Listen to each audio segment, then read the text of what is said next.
Match each letter with the corresponding description. Let's see, up here with A, and then we got B. C is where it's spinning around. D is out in the middle of the Atlantic, and E is where it's diving down.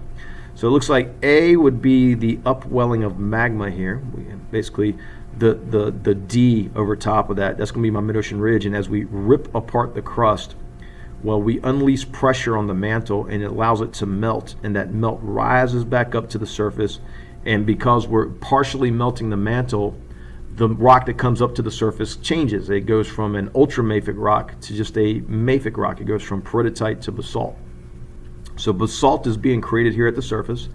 At B is where it's diving back down, and at the surface, that's where the trench is going to be at. And then C, of course, is where we have the convection of the asthenosphere, or mantle convection, they call it.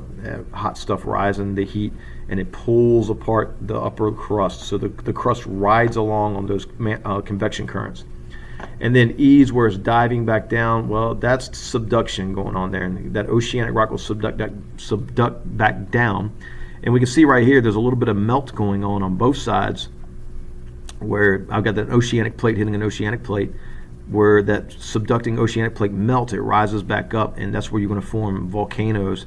And since they're out in the water, we call those island arc volcanoes. This melting over here is going to rise up, and the volcanoes will form up on land, so they call those continental or mountain chain volcanoes.